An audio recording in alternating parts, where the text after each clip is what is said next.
I see a red dawn. Hopefully my microphone is not all fucked up and I can play the song and not completely mute myself. Also, hopefully I don't have much of an echo here. Let's see.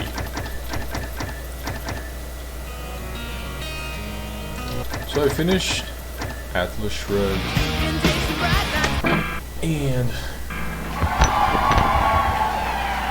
it was a very good book. I eventually learned that some American schools have Atlas Shrugged at one of their lists of literature books that students have to read, basically. Which is ironic because Atlas Shrugged is about the non-existence of such things as you having to read something even though you don't want, against public school.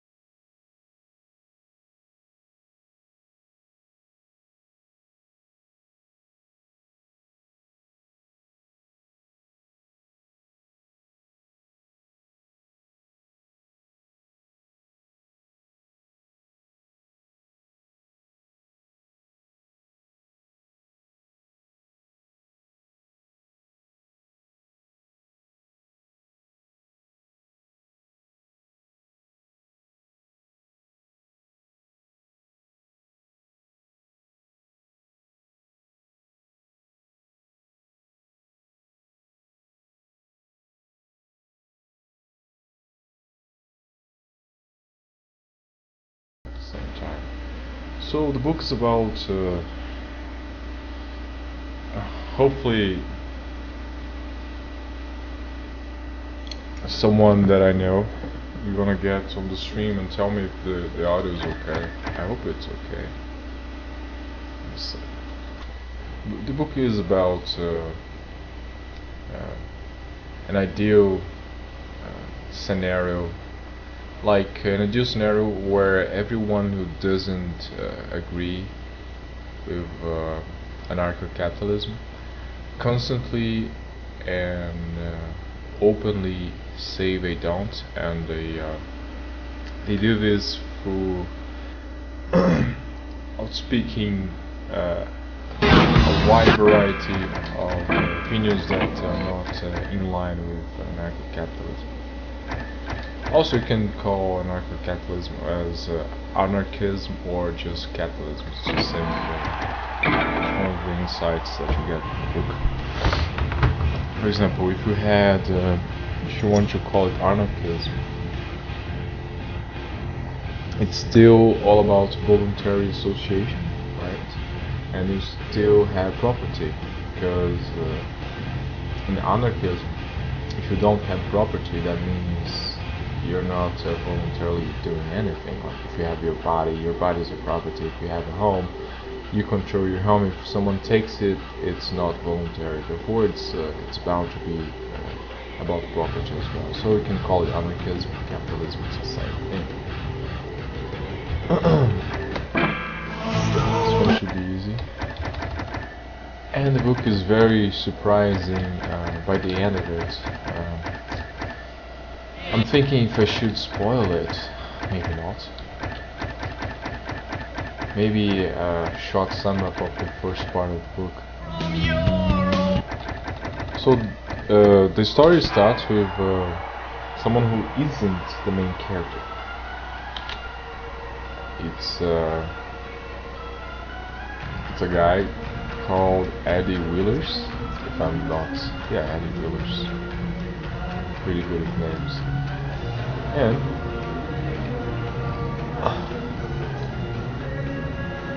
And then very quickly after that, it shifts to the main character, which is Dagny Taggart, which is the daughter of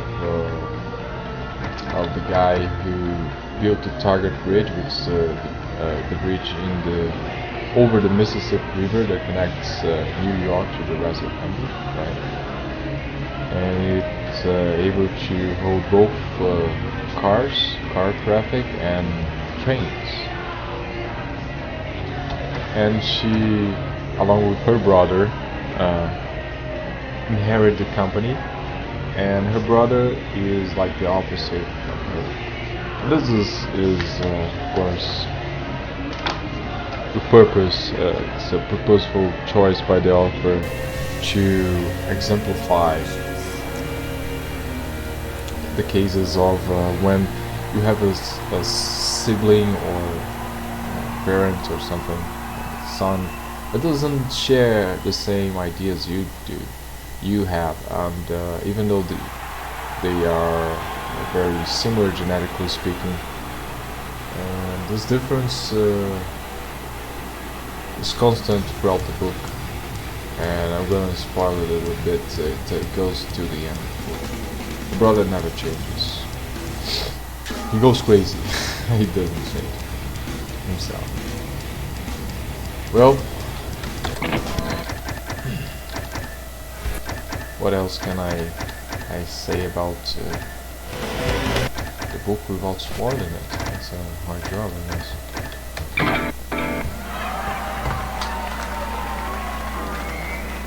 Let me think about it.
Wait, let me see if the audio is okay. Also,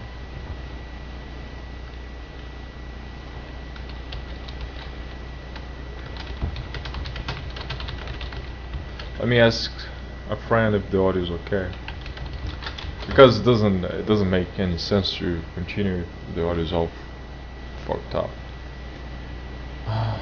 Right. Get on voice, please. Hey Jessa, get on voice.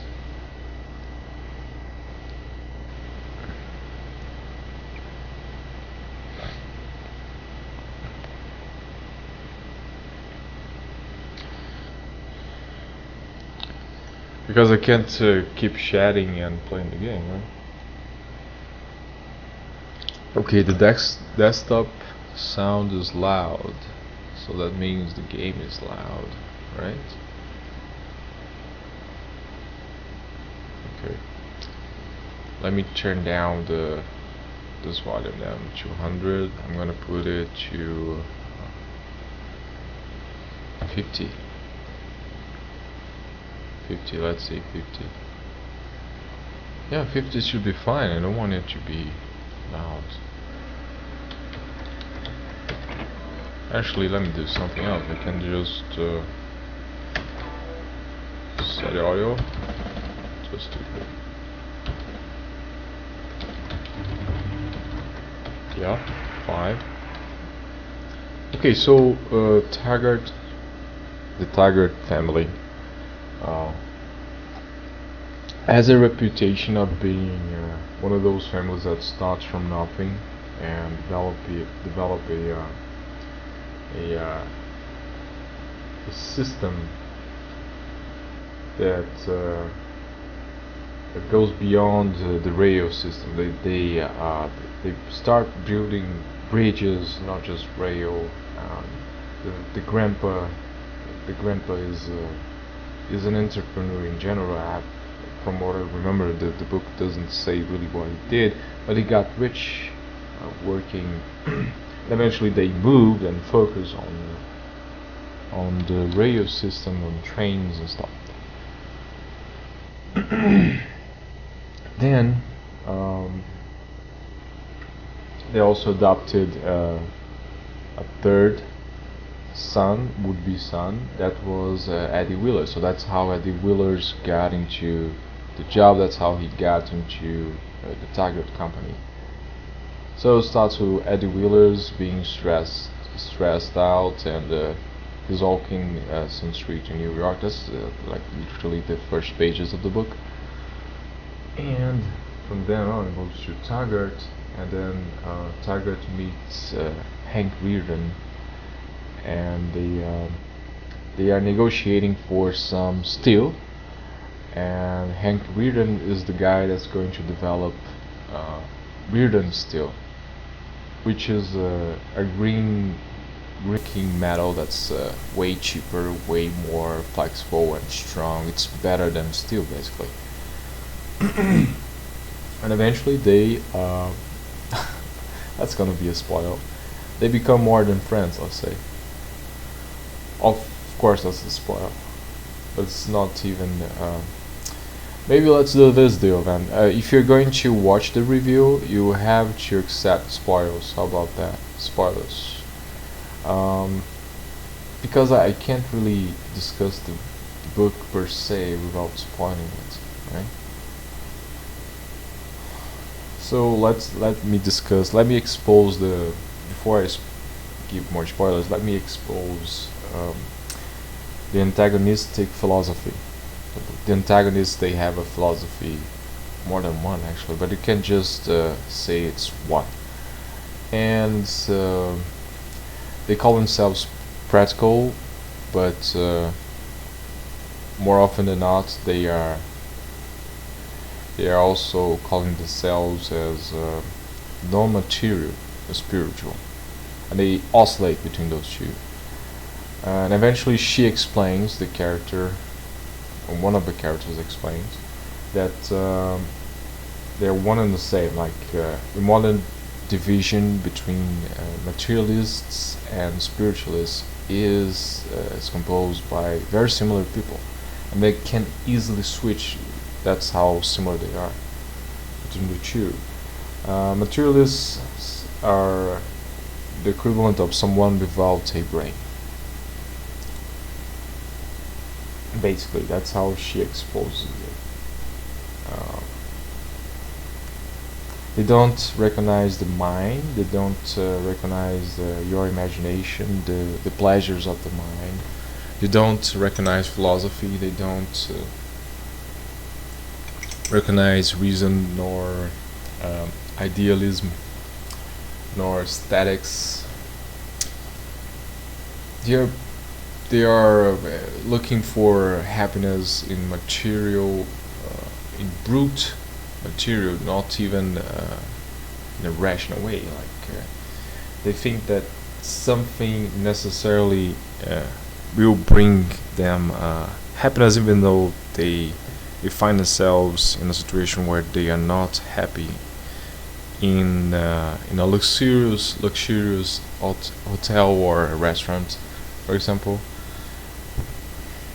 And the spiritualists, I hope that was clear enough. Like, if you're a materialist within the Ayn Rand's perspective. Hello? You there? Wait, your voice is too low. I don't know. Maybe because of all the air. Oh, now it's better. Okay. Nice. Okay, so let me just finish what I was saying about the book. Oh, you finished the stream? Yeah, you're on stream. Is that okay? Oh, I see. I'm delayed, in fact, because I got like my internet disconnected. Uh-huh.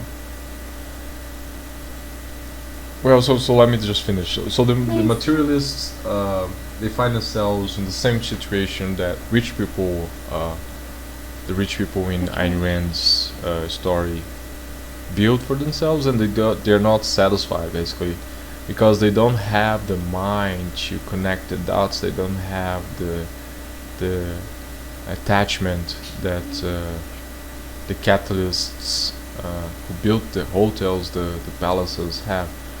So that's why they're not happy. So even when they celebrate, they are not really there, let's say. And even when they have a good car, they're not happy.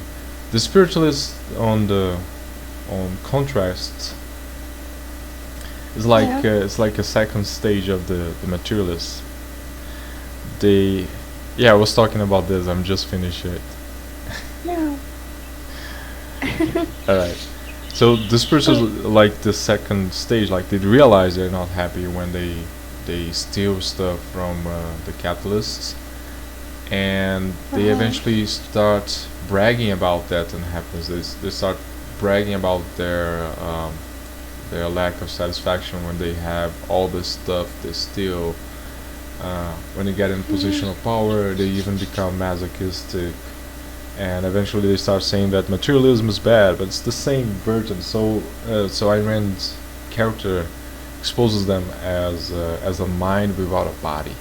It's like a ghost. She calls them a ghost, ghosts, and that's how the antagonistic philosophy goes throughout the book, basically.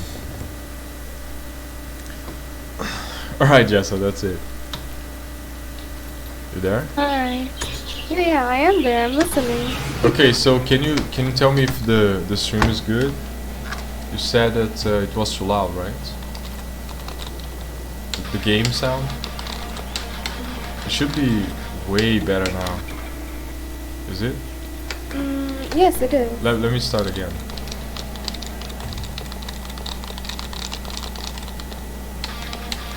I see. It is, yes. But Nice. the thing is, I can hear like your The echo? fingers. The echo? What do you mean? Does the sound echoing on my microphone? Yeah, Oh, not the echo. No, just the keyboard. Keep it away a bit from the oh, the mic. keyboard. Ah, that's because of my microphone. Yeah, just keep it away a bit from the keyboard so we don't hear the clicks. That's gonna be hard Yeah. to do. Oops. Yep.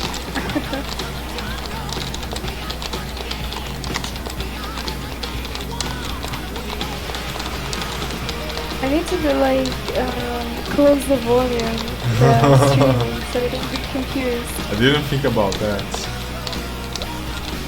About the keyboard being a problem. Oh yeah, it's like for a better stream.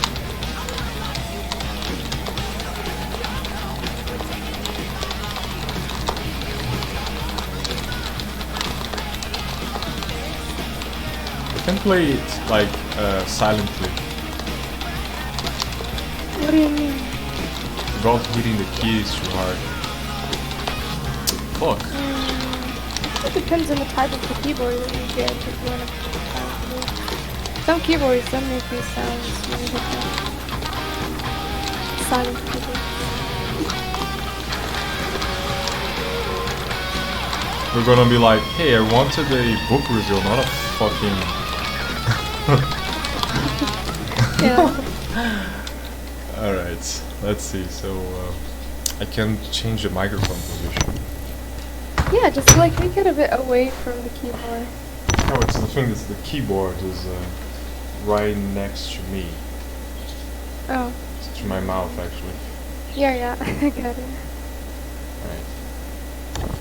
I'm I'm gonna like, try just a to dog. hit the keys a little softer. Hmm? I'm gonna try to hit the keys soft enough. Oh. Silent. Alright. The silent keys. Is it silent now? Kinda, yes. It's better. Nice. Way better.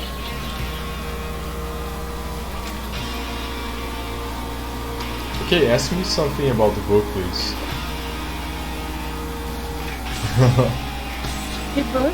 Yeah. No, I want to ask, but it's like, it's push to talk, so I have to press alt. Alright. So, would you recommend that book for somebody to read? Do you think the story has some depth enough that a person would be interested in if to learn something out of it that they would use in their real lives? In real life? Yes. Because some like books are basically, deep stories and real life stories that you could actually get a lot of experience from reading. I think So would it's you classify it really as close that to way? real life, no? The book.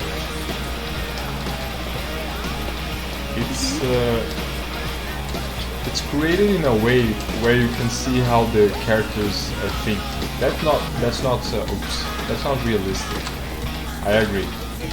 But besides that, I'd say that it's close enough, basically. It doesn't I have. see. It has the correspondent to a nuclear bomb in the book, Mhm. but it's not really a nuclear bomb. So that's realistic anyway because it goes off. I see. Interesting. Sorry. It's okay, bless you. Thank you. So, The way the as I people can. think, like the antagonists think and act, is very realistic. However, one thing that I don't think is realistic is that they are often not as threatening as they could be in real life. That's what I think. So I think I Ayn Rand see. was seeing the antagonists as weaker than they actually are, as less barbarians, less barbaric than they could be. But I think it's because also she's not from modern times. So back in the day, in the 50s is when I think the book was written. Um, it wasn't as Mhm. violent as it is today, so people were more reserved. Even the bad people, they were more less likely to go Mhm. crazy, basically. I think. So I see. You could say like it's more of like a philosophical book, right? It's science fictional that you can't mostly apply what is, or you can't get or learn something out of it in What do you mean? What do you terms mean? of applying. It's in real life. That's what I meant. Hmm. That's true. Or partially true, maybe. I don't know. If you can like, so you're saying that you can't apply? Yes. Is that it? No, I don't think so. Then nice. Yeah. Alright.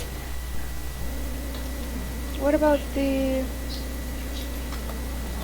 recommendation of that book to a friend or someone? Do you think like a certain person should be like open-minded in a way to read such a book, or you think anyone can read it? Well, I think little kids should read it. It's a big book Right. though, so there should be like a correspondent smaller book that she wrote that has the Mhm. same ideas and it's shorter and has more direct uh, way of explaining the same thing. Understand?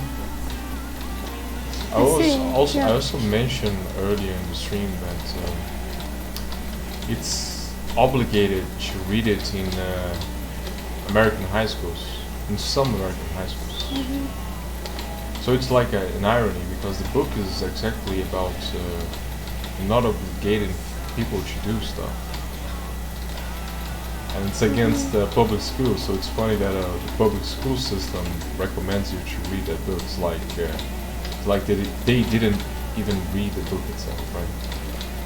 Mhm.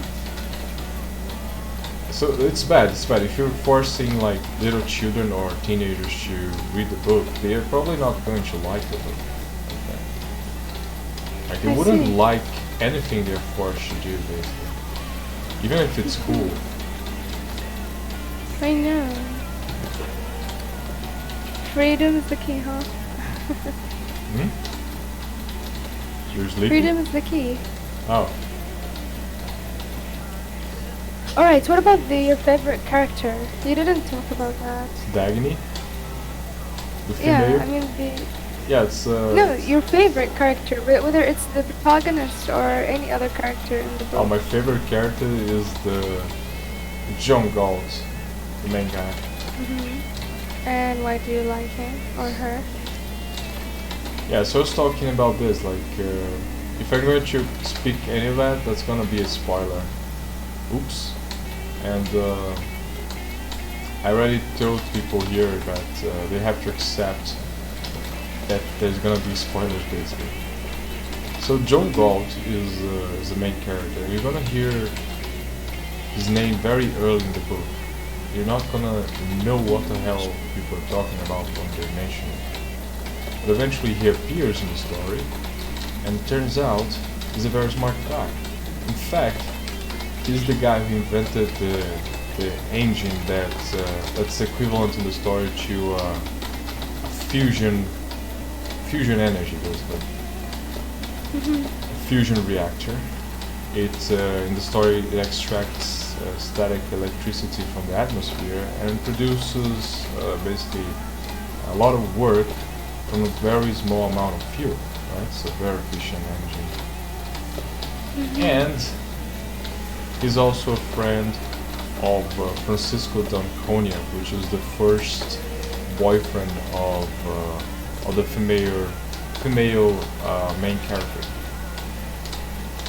Later in the book, you're going to find that out, and eventually, she even gets to meet John Galt, the female character, and she basically she becomes in love. She not really at first sight, but she has like a very intense chemistry going towards. So there is romance, Yeah, right? yeah. Nice.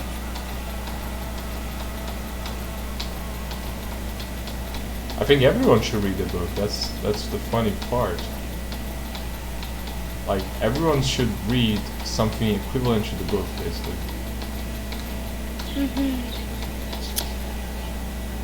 And since I'm a very big fan of What am I read? Since I'm a big fan of romance genre, I might read it. Uh-huh. Yeah, I want you to read it, by the way. Oh, okay. I'm I, gonna I look want for I want you to read it when you have the time, of course, because it's a big book. Sure, I'm gonna like download it now and just like start reading it in summer vacation. Mm-hmm. How about that? Nice. I like it. Alright. Do you want us like to discuss some criticizing to the book? Yeah, let's take a look at. You know what? Do this. Google criticism of Ayn Rand, and I'm going to try to answer that criticism. Like if the guy who wrote the critique of the book is making a mistake or not, I'm gonna tell him. I honestly searched for some discussion, like questions for books. So let's go with that. Alright, what about now? Let's talk about the title. What is like the significance? Yes, what Oh is yeah, the yeah. I significance forgot. of the That's a title? very good topic. It's a very good And topic. would you give? I was book taking a it for different granted that title? people already knew the story behind the title. So the title is this: like the photo, the picture I set up for this for the stream is of a man holding like a globe, right? So that represents Atlas from Greek mythology, who was doomed to hold the sky, basically. For some reason that I don't really know Greek mythology, I assume it was because Atlas helped humanity, something like that. So he was doomed by the older gods to hold the entire earth or the sky or whatever interpretation you want to think of it.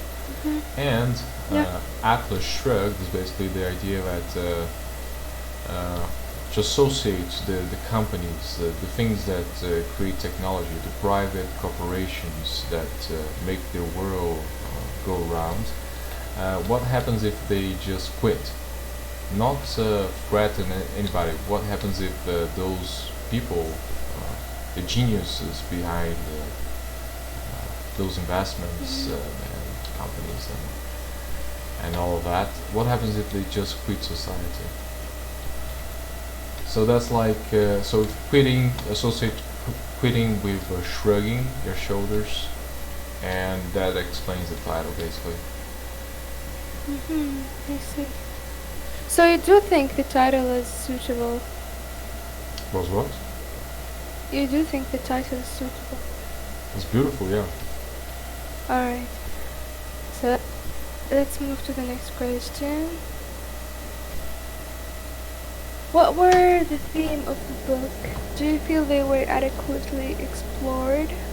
Were they brought to life in a cliche or in a unique manner?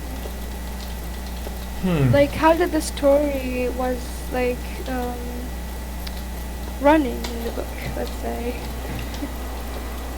Did you feel there's some manner, some like a unique code how the story is going, or do you feel that it's like just random events that get within and suddenly it's like a nice story or a nice book?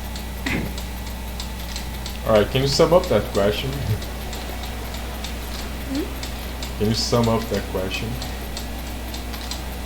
Yeah. What cliches you I found in the book, is that it? Yeah, no, it's like what were the themes of the story in the book? Were The it themes.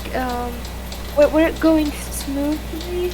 Like, do you feel that the events were happening smoothly, or do you feel that there's some twists, some unexplained things that happened, and so on? Well, it's not smooth at all, if you ask me. It wants you to have the feel. The story wants you to understand how the government can just destroy your entire life by creating a law that, in the case of a book, that forbids you to hire new people, forbids you to fire bad employees, and even more laws like let me see, what other laws? Yeah, some laws that if you invent a new technology, for example, the law that you have to consider your competitors, and so you're not able to introduce the new technology because the government says that that would make people go bankrupt. So the world is left out without your new technology, and everybody's supposedly happy. There's also some other stuff like making employers basically fake work. Like, suppose the government wants you to hire a lot of new people, or they want jobs basically. The government promises jobs, so they make the deal that you have to run twice the trains that you actually need, and that you have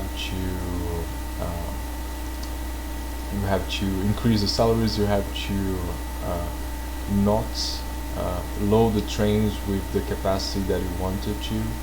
So it makes the thing all very inefficient to create more jobs. That's something that can happen. That can happen any day. And that's the whole feel that you get when you're reading the parts where the characters are government people. You feel like they are crazy. You feel like they are not thinking things through, but they're just Bonded going by the to ruin everything. laws. Yeah, Mhm. it's not Alright, smooth so basically. okay. you don't even know how nicely their answered. thinking works. It's like that's the whole point of the story. Like you want to believe that people in high places, the president, senators, that they are thinking things through, but the whole point is that they are not. So they're doing stuff that you don't expect, basically. I see. Yeah. It actually sounds. What? If you could realize, you could realize a lot of things around you. You could even like realize what actually stops you from achieving certain stuff, having this realization about that you might have more capabilities, but it's just like the laws that you live in inside a country or a certain area that Hmm. bounds your limits or opportunities even. Alright, so what do you think of the structure and the style of writing? Do you think it was... How would you explain it? Structure and style of writing. Okay. It's the structure and the style. I liked it a lot. I'm used to worse things when I think about style and structure. So when I got to see what Rand had in store for me, I was really happy. The style goes a little bit like like what you would expect from an old book, basically. It's not the modern way of writing books anymore. Like fictions don't get written that way, I can tell. But No. it's very easy to follow what's going on. Very easy. It can jump from the style is the one that you can jump from paragraph to another and change completely the scenario. That's something you'll see very Oh, often. It oh, doesn't have like big chapters you associate with things. The chapters have name like proper chapters, and mm-hmm. it's like you read a chapter and don't know what it's about, and eventually you get it what it's talking about. It's not. I don't think modern books are doing it. They Mm-hmm. give more stale chapters to the a name for the chapters. Um, Yeah. it feels like at any moment in the book, the writer can introduce uh, introduce the reader to a different part of the story. That's something you don't really get from modern books. Like you feel like the reader can you feel like the writer can change things, but you also feel stuck. Basically, it's some different style that okay, so the writer's going to talk about this, and this entire chapter is going to be about this, and I already can predict that she's not going the author is not going to talk about that. You know, that's the modern style. Mm-hmm. Yep. So the other one is not like this at all. I see. That's amazingly written then. Alright. Next question. What scenes was the most pivotal for the book? How Pivotal. do you think the story would... Mhm. It's like, what was the core event that happened in the book Uh huh. that you think the story would have changed if the scene was Like the not taking climax place? of action and stuff. Well, Mm-hmm. um, it's like I said, it's not like an old book. Sorry, it's not like a new book which has like the one climax, the climax, right? Oh, so It's if you... Mhm. the climax in this book is more. It doesn't change completely from the pace of the story. It doesn't build an artificial Hollywood style climax, but it does have Oh, so something. there is no much of twisters in the story. Is that what you're saying? There's one twist. There's one twist. Yeah. So this is the So core that's the one scene. twist. That's when the main character's plane crashes into the hidden valley. It's a valley where all those capitalists are hiding at. So they moved away from society, and they they grabbed themselves, they grabbed a little bit of their wealth, and they just left the rest to the looters. The looters are the government, the people who want to steal stuff. And they grabbed gold as well, and they used gold as currency. That's that's the funny thing. So when you come to think of this hidden valley, how's it gonna stay hidden? So that's the trick. So she's flying her airplane around the Rocky Mountains somewhere, and eventually she realizes that there's some kind of optical illusion when she's flying around a certain mountain.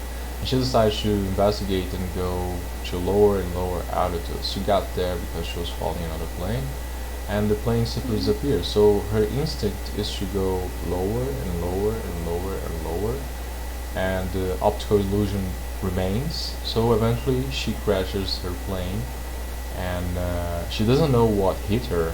She just wake up later, and that's when she meets John Galt, by the way.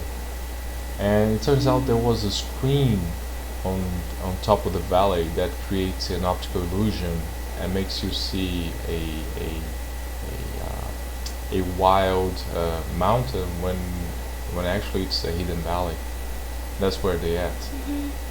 So that moment when she crashes the plane, I would say that's the climax. Like that's the adventure, the most uh, the most adrenaline-inducing climax, I think. That's the one in the last moments of the book as well. But the book has the sense that action can come at any moment. It doesn't force the characters to be always on their feet as well. Like the characters are not like always scared and nothing like that. So this one is the climax. The end is also I would say a climax as well, because they are rescuing John Galt from he was kidnapped by the government in the book, and they're rescuing him. And it goes things go pretty smooth there, basically. Okay, nice. Well, let's go for the next question. Okay.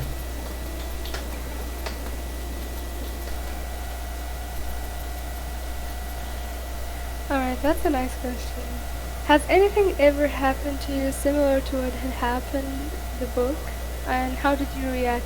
And how did you react to it? And if it differently or similarly?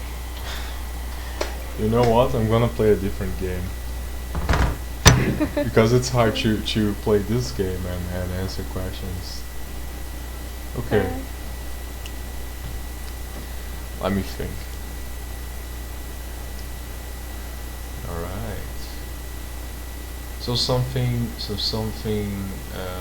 similar To, yeah, to my experience, right? yes. That's a big And book. how did you react to I feel like there are a lot was of it? things similar to my experience. It's a big book.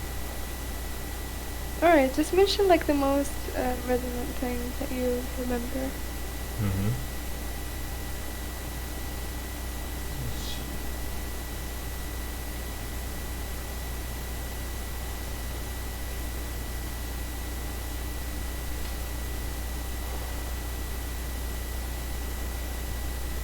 Well, sometimes I had to feel that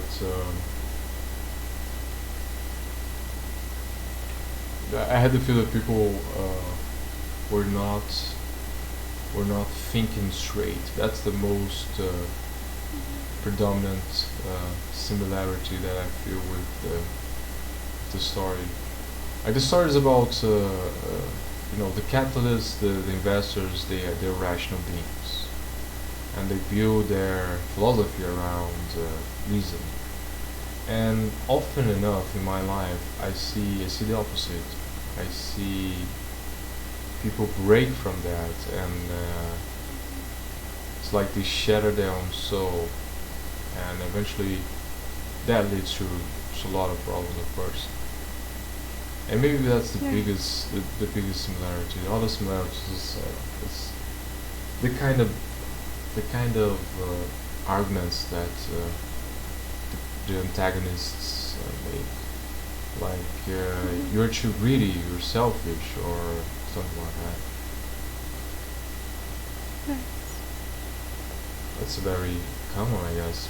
People are going to agree with it. So, like, we could say that the book mostly focus on an intellectual perspective rather than a physical one. Is that it? Yeah, Nice. All right. Since you like this book a lot, yeah, I love it. Wait, but it's cutting because I opened the game. okay. Just a moment. 40 minutes in. I hope this is not boring. Fucking. No, it is. I mean, like, you're gonna learn how to do it. Yeah, that's what I hope, basically. Yeah. It's just like you don't need like to blend the things together, you know. Like we could have like a playlist of education where you speak about these things, where we just focus on that thing, you know. Uh huh. Instead of like playing a game or we talk and things like that. But I Mhm. think like it's just like you started, so it's okay. Yeah, Mhm. basically. You're gonna learn it. I'm looking for quantity over quality. It seems. Honestly, like it's so good. Like your videos are amazing. And the delay went from 5 minutes to I think 1 or 2. I'm not sure what have you changed, but I I think noticed I that. know what I changed. Wait, did you? Do you want us to continue talking about the book, or maybe like when we have time, like we're gonna like make a stream just for talking about the book? It's like No, I'm gonna make a sum uh, up of this one, like short mhm. version of the review, right? Yeah, sure. It's gonna look good. Alright. Yeah. Want us to continue, Yeah. or okay? So what did you ask?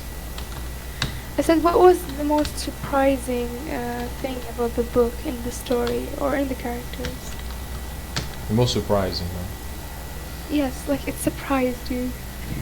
Well, I'd say hedonism is a very surprising aspect of the characters, and it goes mostly in the first part of the book.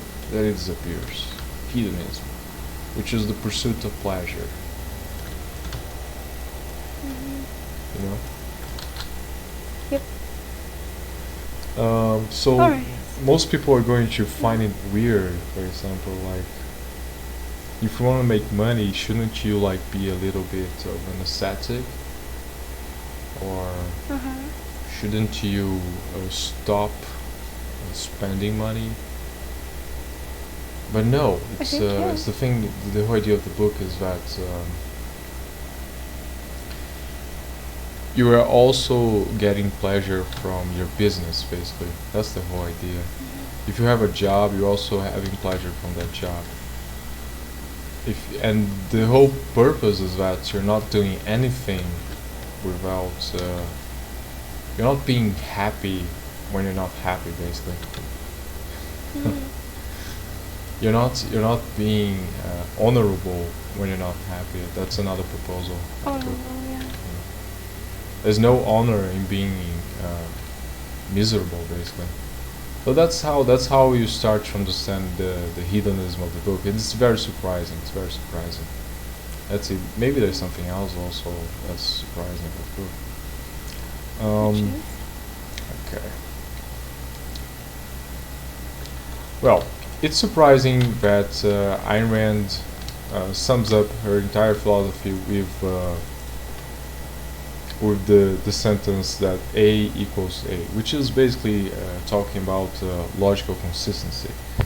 So, so that's how she says that people make mistakes. Like, they make mistakes because eventually they say something that contradicts something else they said before. You know. So it's surprising Yes. to think that her entire philosophy can be summed up to logical consistency versus logical inconsistency. That's surprising. Mhm. Amazing. it's surprising to think also that the words she used. I wouldn't use the word selfish, but she uses the word selfish, which is to think of yourself like, for example, suppose the word selfless. The word selfless is seen as a good word, right? If you're selfish, that's a good thing, Maybe. supposedly. But logically, that doesn't make sense because if you're selfless, that means that you're not also accepting help. So if someone Mhm. wants to give you money, you say no. So if everyone is selfish, then no one gets anything, if you think about it. So if you Mhm. really take the literal word, like the literal meaning of the word, it's impossible to be selfless. The society is gonna crumb in itself very fast. It's true that I do agree. I don't think it's even healthy to not be a bit have some selfishness. I would say there is some healthy selfishness and there is some bad selfishness. I would say Yeah, the thing to some about extent. she says that if you're selfish and rational, she says that if you're rational, you're selfish, and the only reason to be selfish is if you're rational. That's how she says.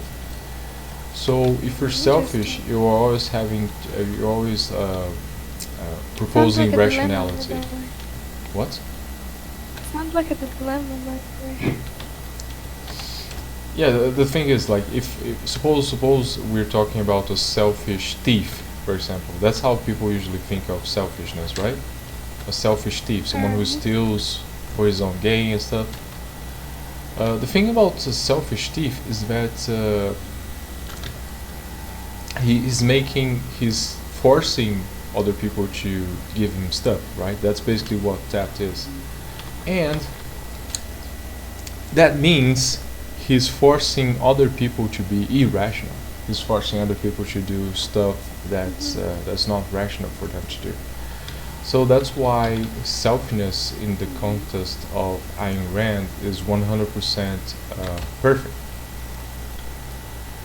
She says that if you're selfish, you're reasonable. If you're truly selfish, and if you're reasonable, you're not gonna steal anything. You're not gonna force other people to be irrational. You Yep. understand? Yes, I did. The main premise is that you want to be rational. So if you want to be rational, you're not gonna steal anything. You value rationality. You're not gonna force Mhm. people to be irrational by taking stuff from them. That's how she sees it. Mhm. I It's see. an objective way of thinking. Subjective way of thinking is like, oh, I'm rational, but I don't care about other people's rationality. So Mhm. I can make them pay for that. Basically, I can steal from them. It's a subjective rationality. Objective rationality is reason is always important, no matter who's talking. Well, I'm getting killed here. Someone is at the spawn, I think. Some Mhm. some asshole. I see. Okay. Did you understand? Yep, I do. Do you agree with that? I still like feel it's kind of like from if you take it of course of a lawless land, let's say, um, we would still think that there is subjectivity to what everyone thinks. That's what I think.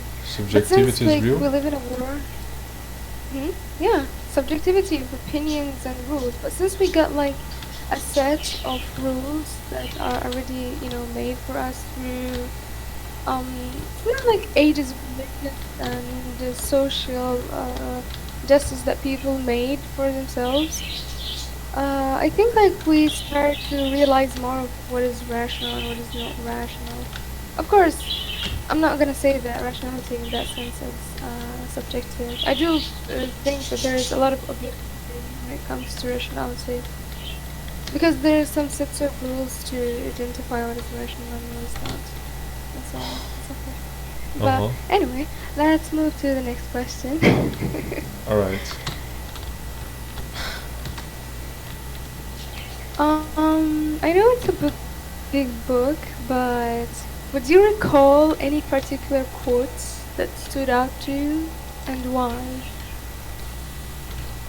In particular, It's what? okay if you can't answer every a particular quote. Coat? Yeah, What do you mean coat? quotes. Quotes. Quotes. Q U O T. Quotes. Oh, okay. Quotes. Sorry, It's okay. I got distracted. So, Okay. yes.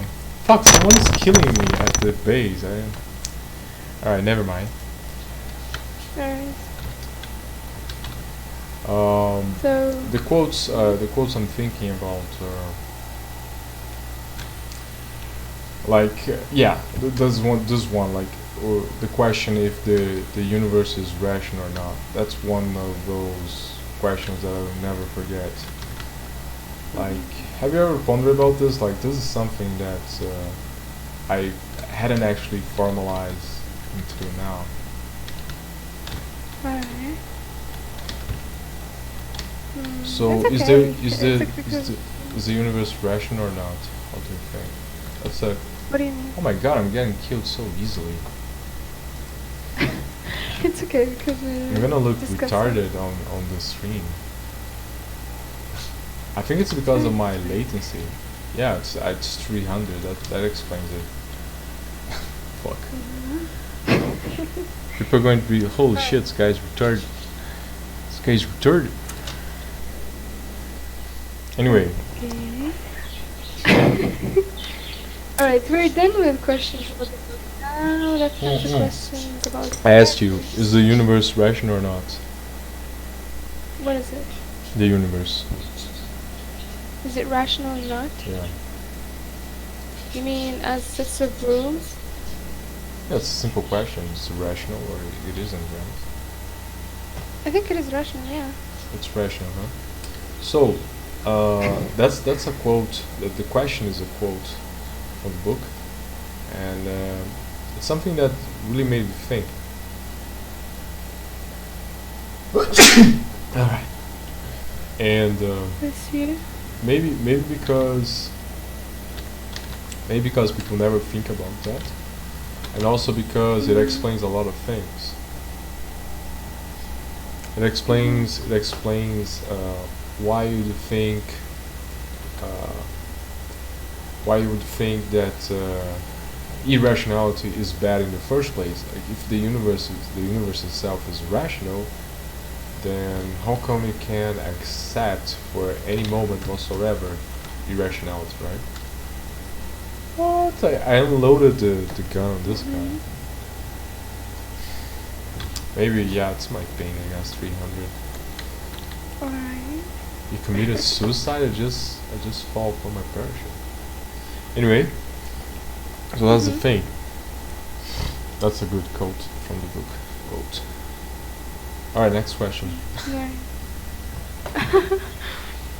Alright. Now it's about the characters. Did any of the characters remind you of yourself or someone you know? And how? Remind me of myself or someone I know. And how could you find that analogy between that character and you or the other person? Is that? Oh my god, he didn't. Okay, so first question is someone I know is like a character like that. Yeah, it's like, does any of the character remind you of yourself or someone you know? And how? Reminds, Why did you say that? weirdly enough, it reminds mostly about myself, but Mhm. there's a character that reminds me of my uncle, I guess. Mhm. Not only my uncle, but some other people in my family. Um, it's it's another uncle actually, but it's an old one, and he's already dead. it's basically it's an entrepreneurship approach to things that makes me think that the characters resembles some family members I have. If I had a friend that was really close to the main characters, I'd be really surprised. I'd be really surprised that I had that friend and I didn't notice and I didn't read the book up until now. But Mhm. that's not the case. I don't. I honestly, I don't have much friends like the characters. I have some family members, but that's it. But Mhm. they're supposed to be rare, anyway. People like that, Yes. All right. right? Sounds convenient. Yeah. Oh, fuck. That's a deep question. How does the way the characters see themselves differ from how others see them? How they see the various characters? Yeah, I mean, let's just talk about the protagonist or the main characters. Huh. I mean, like, just like two or one. How do you think they see themselves and how do you think other people saw them? I mean, other characters within the um, novel or book saw them. Okay, say the question again. Okay. How does the way the characters see themselves differ from how others see them? Oh, okay. Okay. Um, let's see.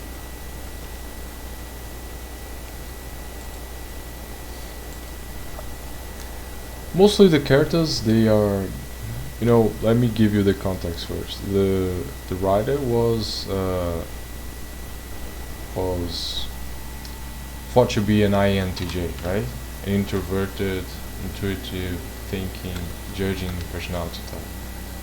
But looking from Yes. from uh, from the way she writes her characters, the way she presents them, they are uh, they are what I would think an ENTJ, an extroverted version. So an extroverted person wants. So they do value human communication. They do value Mhm. um, placing social interactions at a very high high priority, I say. Mhm. But I get why people think that she's an INTJ because the characters they mostly don't care about what people think of them unless it's a really uh, key thing to think about that. So most of the time, people are talking shit about the main characters. They're calling them evil guys, the evil Mhm. capitalists, the greedy, the greedy people, Yeah. people who are addicted to work often. Uh, let's see what else I call them. Um, Nice. materialists, and then other times they call them idealists. It's a contradiction, I know.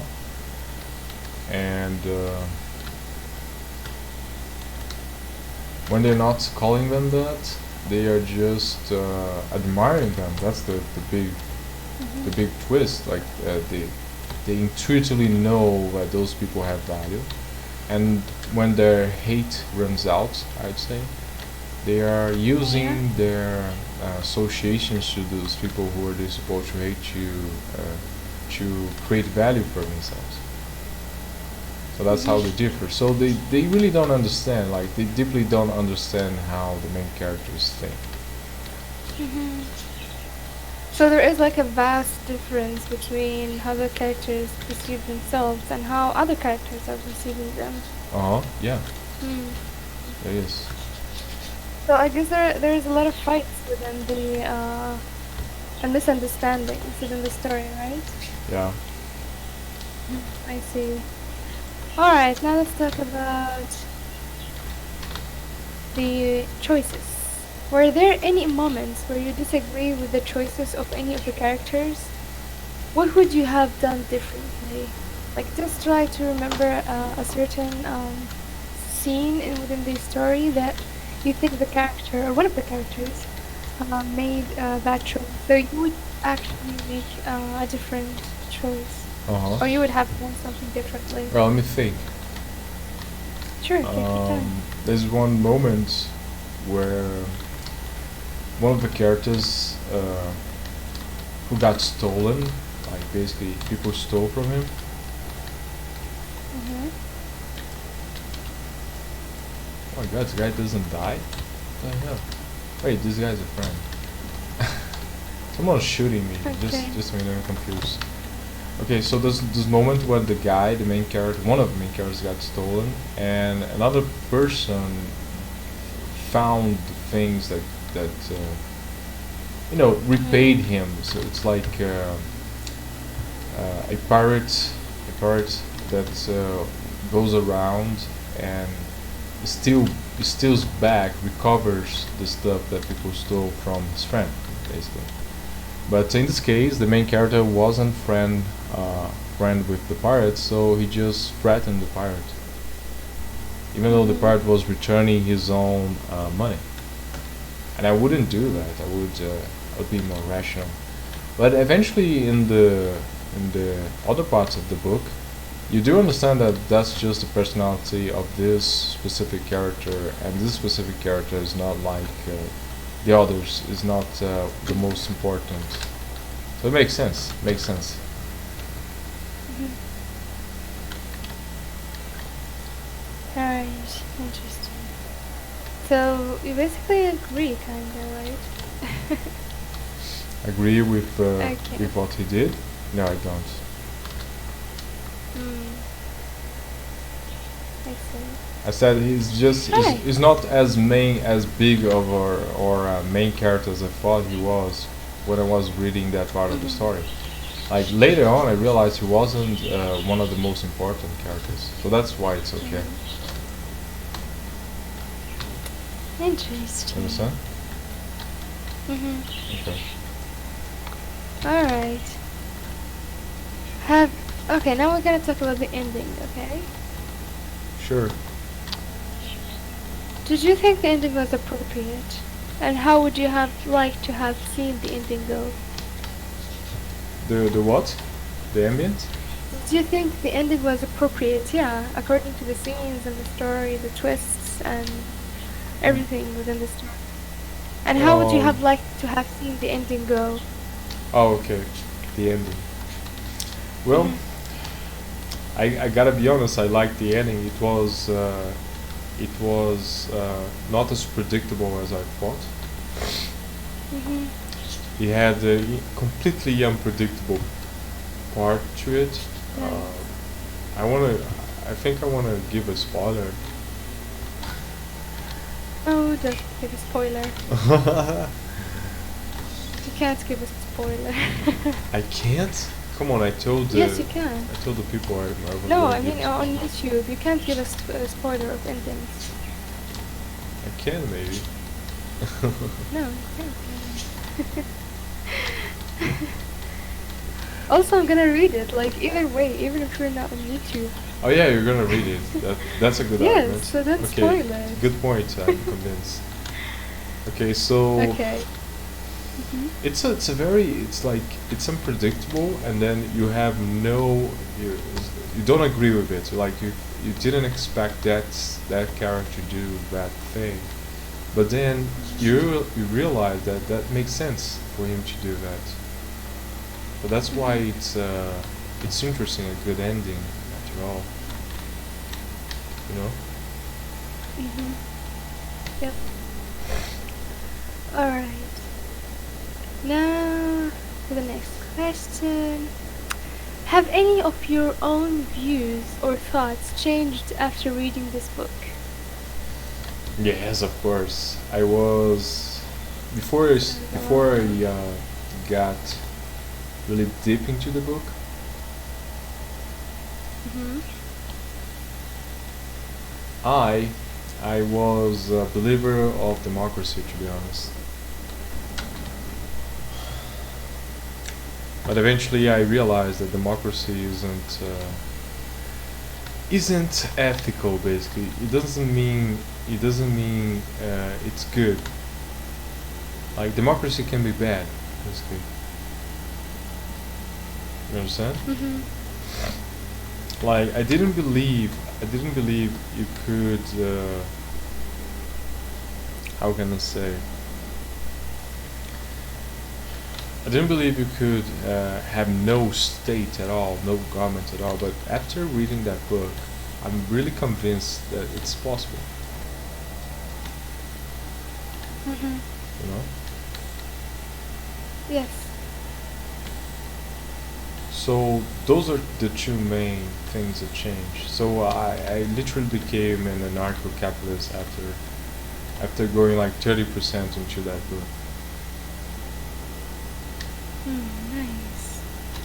So I think if a book could, I believe if a book could change even at least one idea or one value of yours, of course to a good side, then it's a really worth book to be read. Hmm. Okay, now this is a Yeah. philosophical question. What do you think will happen next to the main character? I mean, after that ending. So I thought that the story would be a little bit longer. Mm-hmm. Um, let's see. So I thought I was predicting the character to be involved in the construction of the world after after that part, basically. But it wasn't that that wasn't included in the story. The story ended there. It was casually mentioned, something like they planning ahead how the new world was gonna be. But I was expecting this like a storytelling. So this is what the anarcho-capitalist society looks. So this is how we're going to replace government. This is how things are going to actually go. Even you know it's possible, but you also want to see how the author envisioned the stuff itself, right? Okay. So wait, what the hell am I doing here? I'm supposed to fire someone. Fire when ready. I didn't see anyone.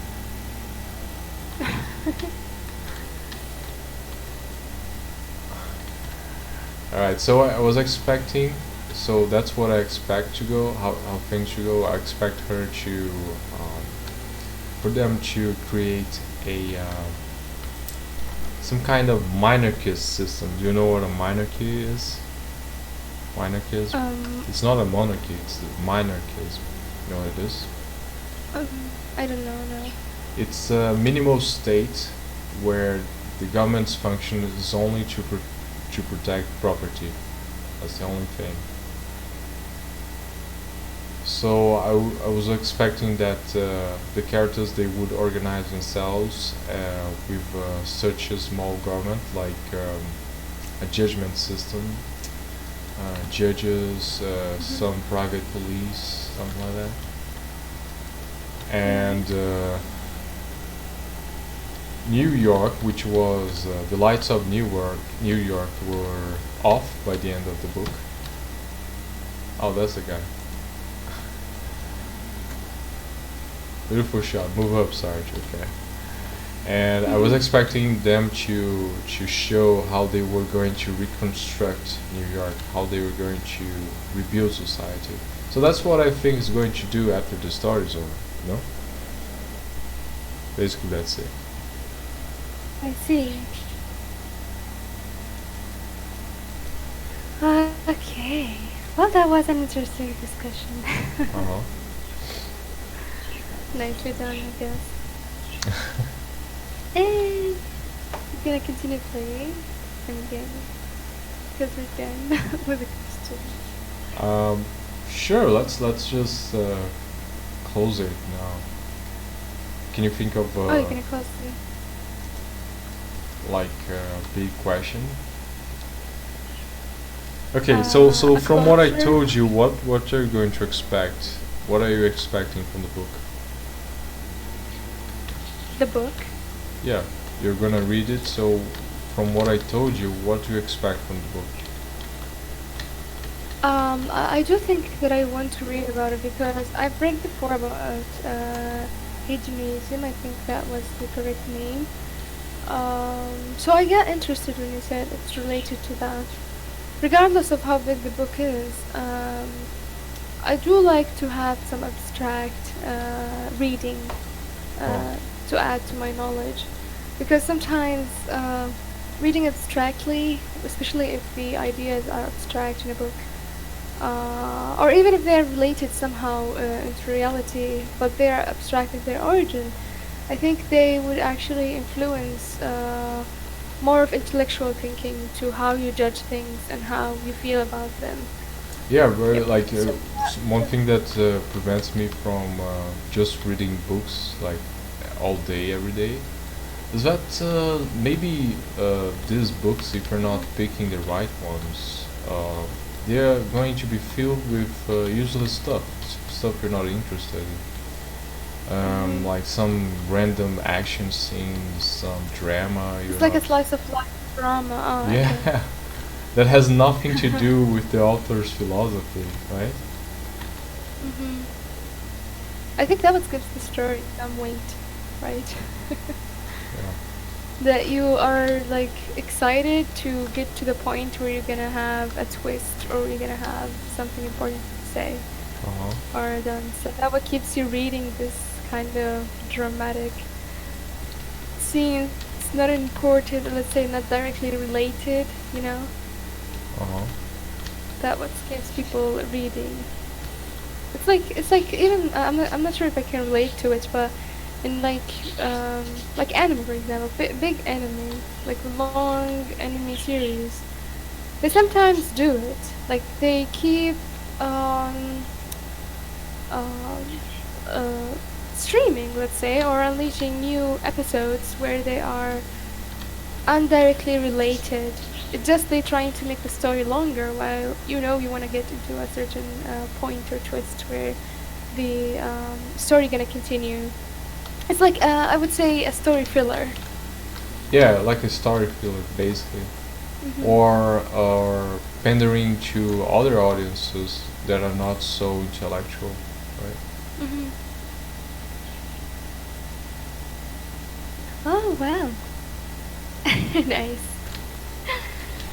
I'm actually excited to read it now. So I'm gonna look for it. That's what I hoped. Mhm. Right. Okay. But I do you have think I like a think we're done favorite? then, right? Yeah, I guess. Let's see What a how nice long the stream, by stream the way. is. Let's take a look. Oops. 1 hour and 19 minutes, 18 minutes. 80 minutes, a long time. Oh, it's Yes, 5 it a.m. is. here. But it's nicely done. Oh You sure wow. the audio is okay? I didn't get to read. Hmm? You sure the audio is okay? What is it? The audio. Oh yeah, sure, I guess we're of done course. then. I'm gonna stop the stream now. Alright, guys, see you Okay. later. See Leave it a you. like, subscribe, give me money. Alright, that's it.